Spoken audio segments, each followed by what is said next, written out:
আজ আমি বানাবো পেঁয়াজ কলির ভর্তা। খুবই সুস্বাদু ও সহজ একটি গ্রাম বাংলার জনপ্রিয় খাবার। এটি গরম ভাতের সঙ্গে খেতে দারুণ লাগে। আমি এইভাবে সর্ষের তেল দিয়ে নিয়েছি আর পেঁয়াজ কলিগুলো এইভাবে ছোট ছোট করে কেটে নিয়েছি। এটা পুরোটাই সর্ষের তেলেই বানাতে হবে। এইভাবে পেঁয়াজ কলিগুলো একটু ভেজে নেব। এইভাবে ধিমে আছে সুন্দর করে ভেজে নেব যাতে একটু সিদ্ধ হয়ে যায়। এবার একটু নুন দিয়ে দেব আর একটু হলুদ দেব, দিয়েও খুব ভালো করে পেঁয়াজ কলির সাথে মিলিয়ে নেব।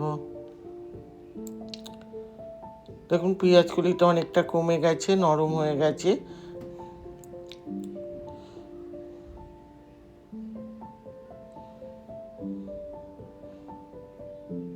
এবার ওই নামিয়ে নিয়েছি, নিয়ে আবার ওই কড়াইতে একটু তেল নিয়ে কিছুটা চিংড়ি মাছ দিয়ে সেটাও ভেজে নেব একটু হলুদ আর নুন দিয়ে। এটা চিংড়ি মাছ যদি না থাকে নাও দিতে পারেন।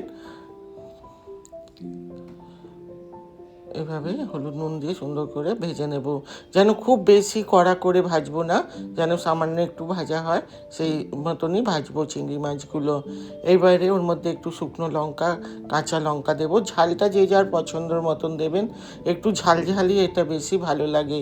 যে কোনো ভর্তা দেখবেন একটু ঝাল হলেই বেশি ভালো লাগে। এইবার একটু কালো জিরে দিয়ে দিলাম 1 চামচের মতন,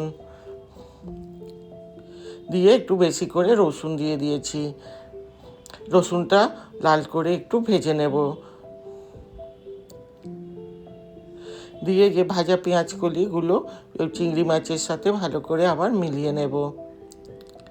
একদম কম টাইমে একদম সুন্দর একটা সুস্বাদু রান্না একবার করে দেখতে পারেন পেঁয়াজ কলি ফুরিয়ে যাওয়ার আগে। নিয়ে একটু ঠান্ডা হওয়ার পর আমি মিক্সিতে এইভাবে পিষে নেব।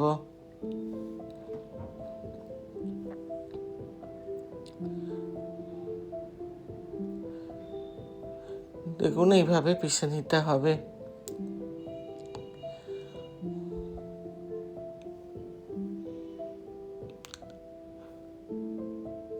তৈরি হয়ে গেল মজাদার পেঁয়াজ কলির ভর্তা।